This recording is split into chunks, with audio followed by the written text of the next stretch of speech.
अस्सलाम वालेकुम नाज़रीन।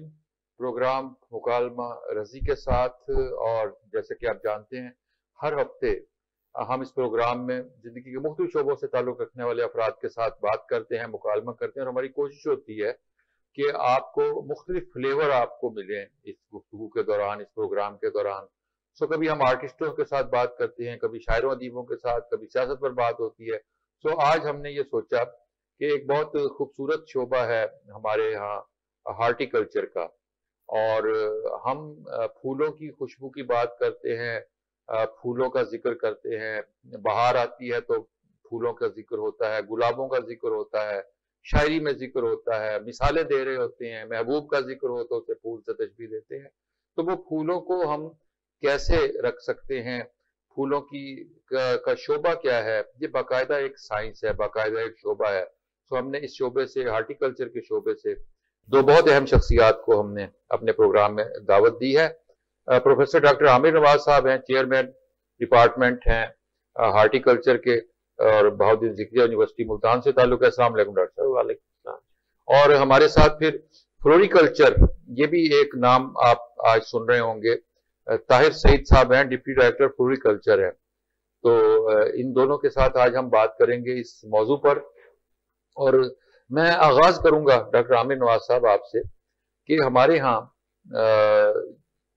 एजुकेशन में इसकी क्या अहमियत है। और BZU ने मैंने देखा था कि वर्टिकल गार्डनिंग जो है उसका मैंने जब जिक्र सुना था तो मैंने BZU के इसी डिपार्टमेंट का जिक्र सुना था, आज से 1-2 साल पहले की बात है।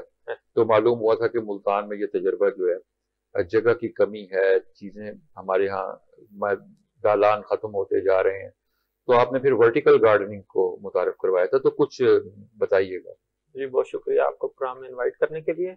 और सबसे पहले तो मैं आपको हॉर्टिकल्चर का इंट्रोडक्शन जी देता जी चलूं कि आजकल आपको पता है कि बच्चों के बड़े इश्यूज हैं करियर के हवाले से। जी और शहरी जो बच्चे हैं स्पेशली हमारे, उन्हें अवेयरनेस ये नहीं है कि हम किन किन शोबों में जो है जाके अपनी फर्दर एजुकेशन को लेके और आगे एक अच्छा करियर बना सकते हैं। जी तो मैं एक अवेयरनेस के लिए थोड़ा सा बताना चाहूंगा कि जो बच्चे भी FSC प्री मेडिकल करते हैं, तो अदर देन मेडिकल, अगर किसी वजह से उनका मेरिट नहीं बनता मेडिकल में, तो फिर वो फार्मेसी में डी फार्म हो गया, वेटनरी साइंसेज और इस तरह के शोबों में आते हैं, या सिंपल कॉलेजेस से वो जो है BS करते हैं, मास्टर्स करते हैं बॉटनी, जोलॉजी, केमिस्ट्री में। तो एक एग्रीकल्चर एक ऐसी ब्रांच है जो प्री मेडिकल बेस पे हमारे पास बच्चे आते हैं, और इसमें एक बहुत अच्छा करियर है पाकिस्तान के अंदर भी और वर्ल्ड वाइड।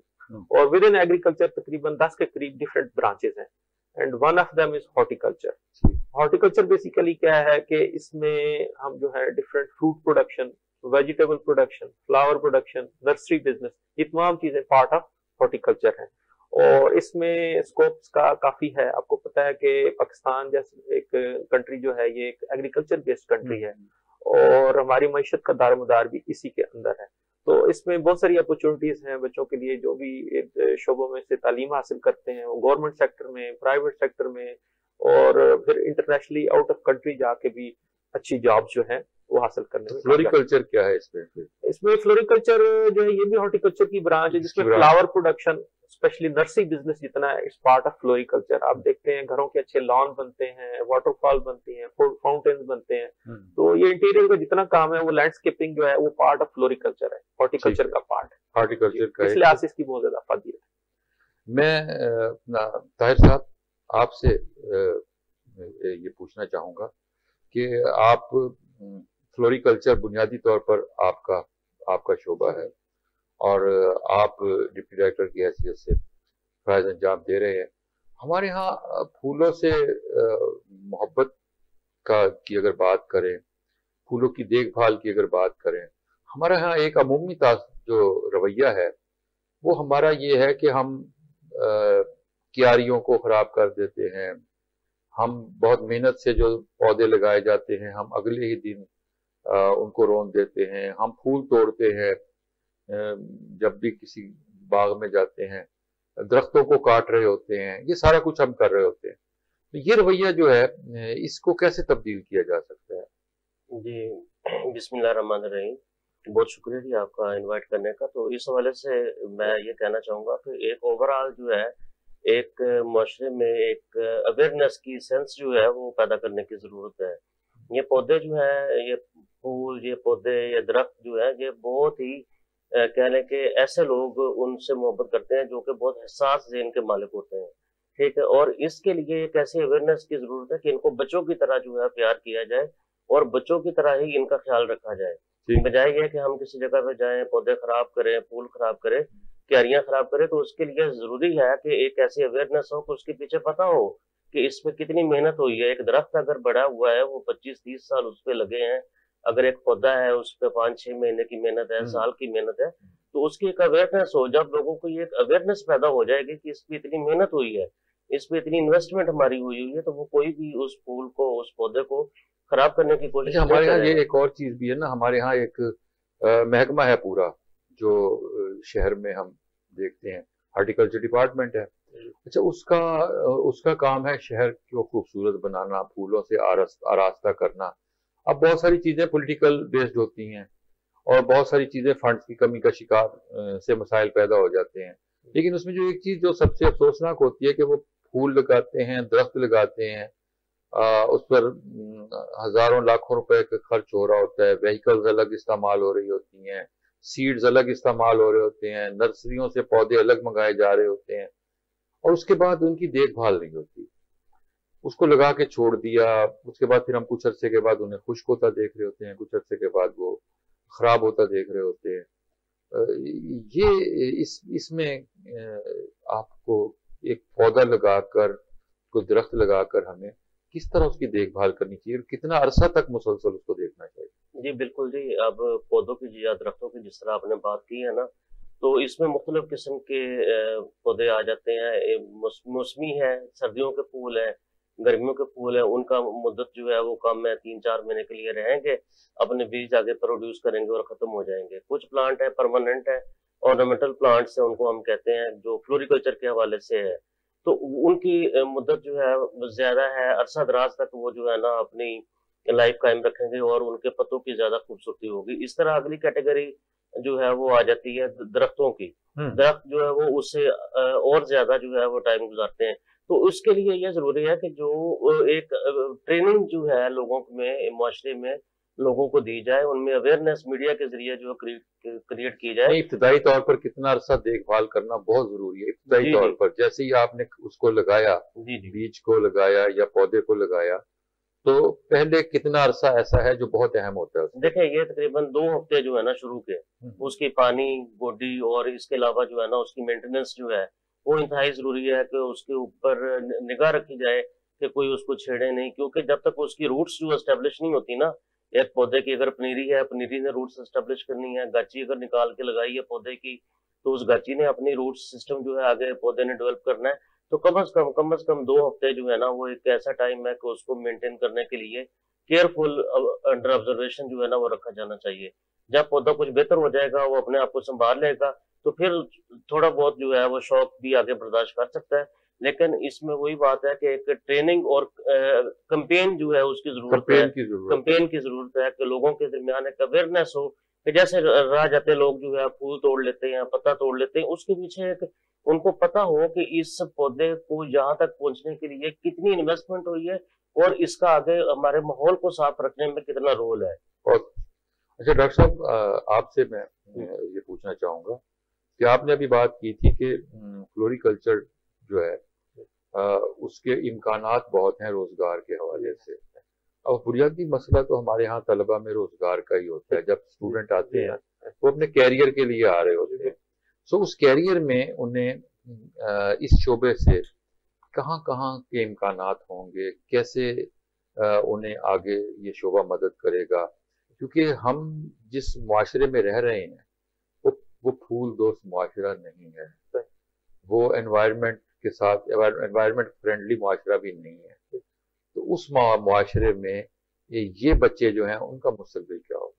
इसमें करियर के हवाले से मैं समझता हूँ, देखिए इसमें बहुत सारी यूनिवर्सिटीज हैं हमारे पास एग्रीकल्चर बेस्ड।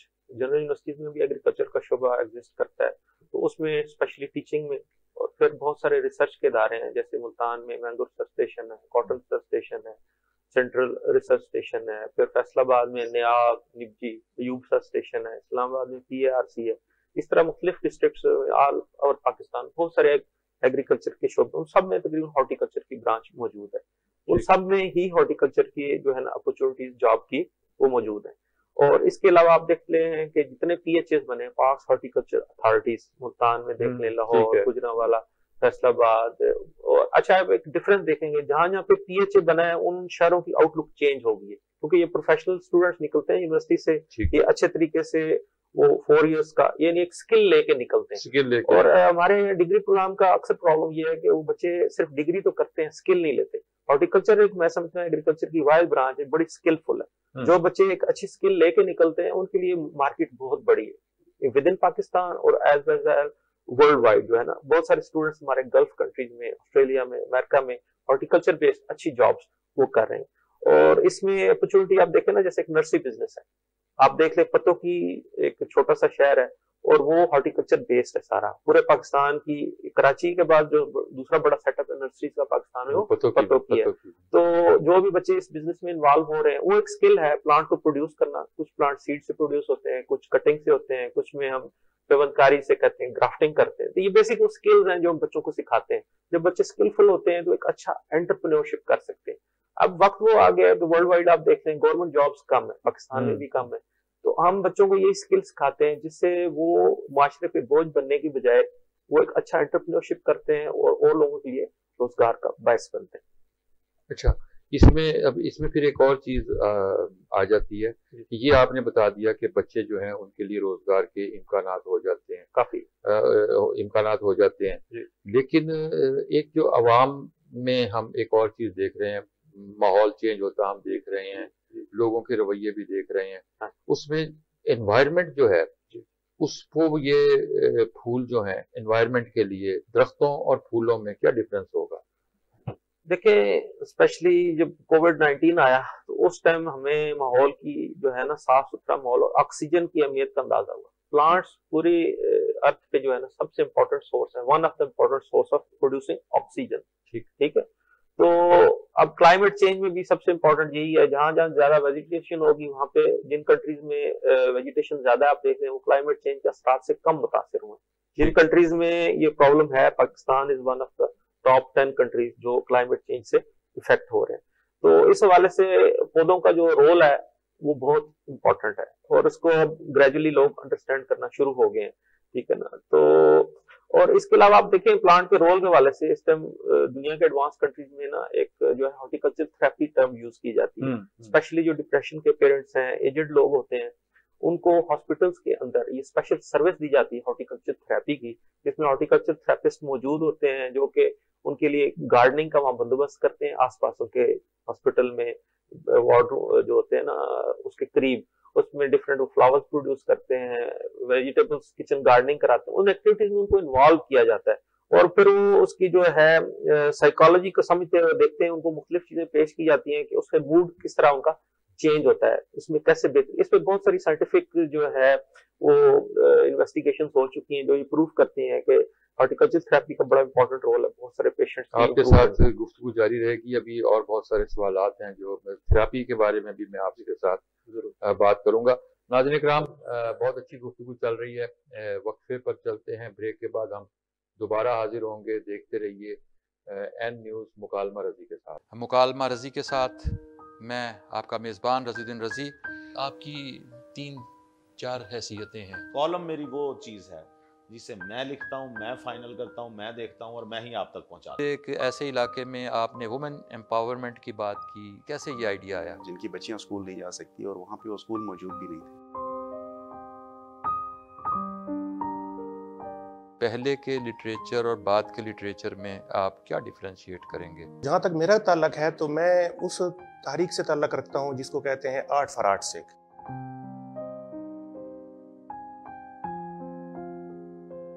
बहुत सी चीजें खत्म हो गई, मादूम हो गई, खाने चीजें चेंज हो गई। मंदिर में वो शादी हाल बना हुआ था और उसके जो फर्श पे ईंटें आज तक लगी हुई है ना, उन पे संस्कृत लिखी हुई है।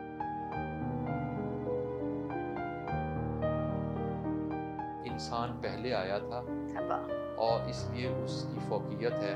इंसान मजहब के लिए नहीं बना, मजहब इंसान उसको रिफाइन करने के लिए फिर हैं, अकायद हैं, वो बाद में। इंसानियत का मैसेज ही उन्होंने दिया। कमर रज़ा शहजाद का एक शेर है कि मेरी हंसी का शोर भी सबसे बुलंद है, शायद मैं दुख भी सबसे ज्यादा उठाऊंगा।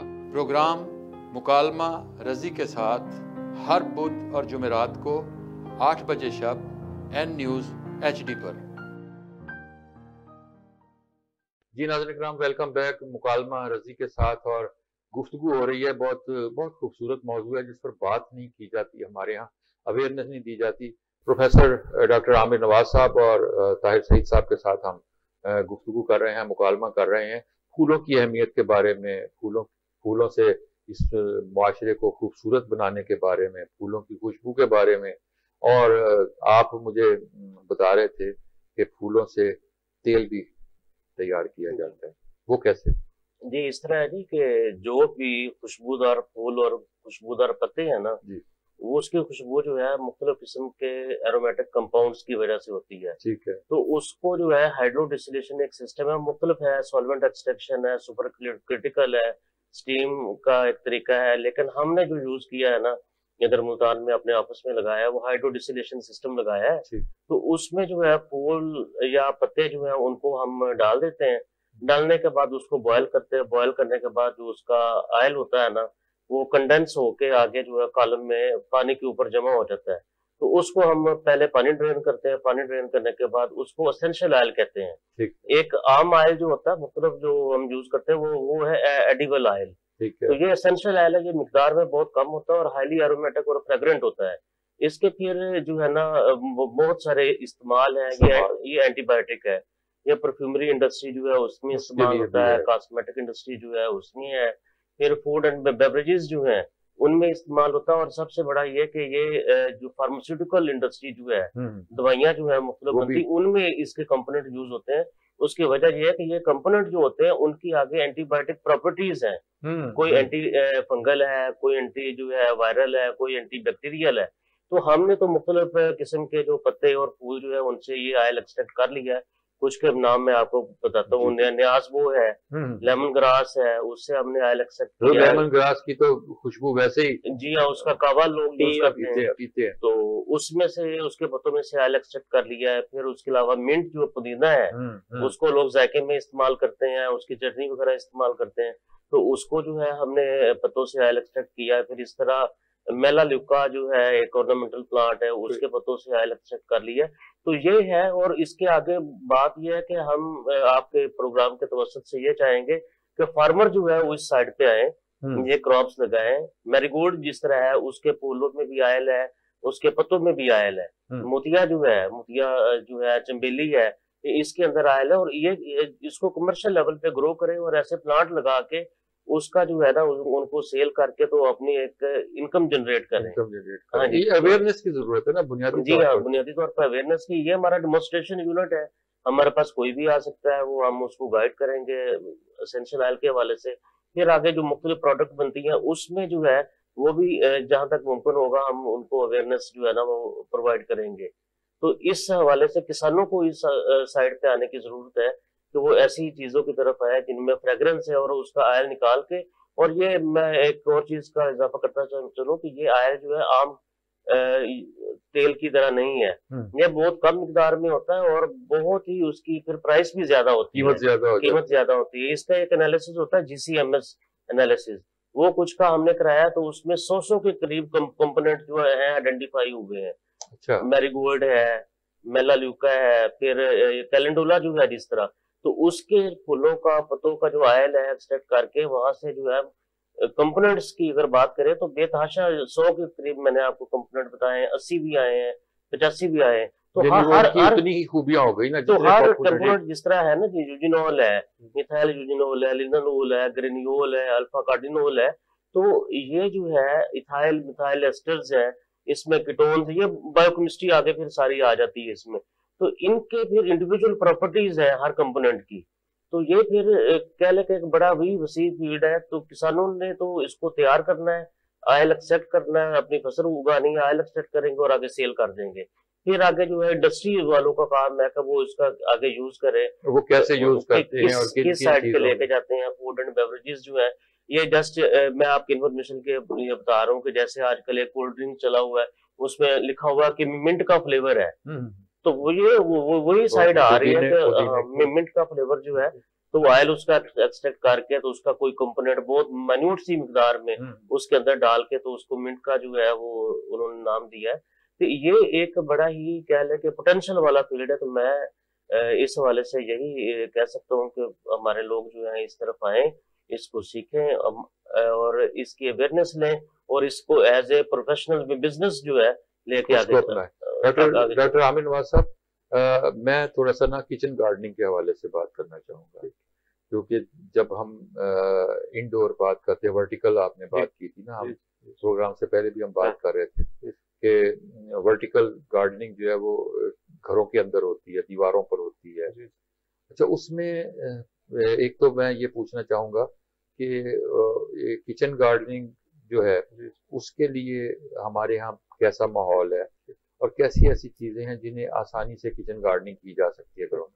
देखिए सर, बात यह कि शहरों में ना अब किचन गार्डनिंग हर घर की जरूरत बन चुकी है। ठीक है, उसकी एक रीजन है, शहरों के आसपास जो थोड़ा बहुत अब कम एरियाज रह गए जहाँ पे काश्तकारी होती है, उसमें लोग जो है ना वेजिटेबल ग्रो करते हैं फार्मर्स, और वो सारी वेजिटेबल हमारा जो सीवेज वाटर होता है उसके ऊपर ग्रो हो रही है। और अल्लाह की शान, आप देखें सीवेज वाटर में डिफरेंट न्यूट्रिएंट्स होते हैं, वहाँ पे खाद की जरूरत नहीं है, वहाँ पे उसकी ग्रोथ ज्यादा होती है, तो इसलिए उनकी यील्ड भी अच्छी आती है। लेकिन उसका बहुत बड़ा जो हेल्थ के लिए ड्रॉबैक है, उसमें हैवी मेटल्स है डिफरेंट किस्म के, जो कि इंसानी सेहत के लिए नुकसान है, जो कि टॉक्सिक है। तो इसलिए अब हम जो वेजिटेबल अपनी तरफ से ताजा लेके आते हैं वो सेहत के लिए मुज़र है।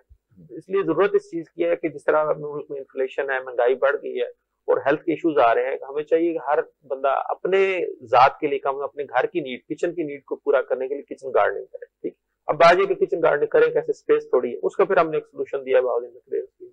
हमने एक टेक्नोलॉजी फर्स्ट टाइम पाकिस्तान में इंडिजिनस टेक्नोलॉजी डेवलप की है वर्टिकल गार्डनिंग की, यानी आप किसी वॉल के साथ कोई आप इस किस्म का सेटअप बनाते हैं जिसमें डिफरेंट आप ऑर्नामेंटल प्लांट भी लगा सकते हैं, और इसके अलावा धनिया, पुदीना, इवन स्ट्रॉबेरी बड़ा सक्सेसफुल हो रहा है। मुख्तलिफ क्रॉप्स जो छोटी लीफी वेजिटेबल्स हैं वो तकरीबन सारी सक्सेसफुली कर सकते हैं। इसके अलावा आप छत के ऊपर, टायर के अंदर, टब के अंदर, बाल्टी, कोई भी हो आपके पास चीज, उसके अंदर आप अच्छी मिट्टी डाल के तो आप कोई भी जो है किचन गार्डनिंग वाली चीजें वो सक्सेसफुली ग्रो कर सकते हैं। अच्छा, उसमें और सब्जियां कौन सी हैं और कौन सी चीजें? सब्जियों में सब देखिए धनिया, पुदीना, प्याज, टमाटर, चिलीज हैं, हॉट पेपर, स्वीट पेपर और लहसुन वगैरह, ये आप हाँ जी, ये कंफर्टेबली सारी चीजें ग्रो कर सकते हैं। अच्छा, उसमें एक चीज और भी है कि हम घरों के अंदर जब ये फूल भी लगा रहे होते हैं, गार्डनिंग कर रहे होते हैं, उसमें बाज दोस्तों का ख्याल है कि उसके नतीजे में इंसेक्ट्स जो हैं वो आ जाते हैं घरों के अंदर।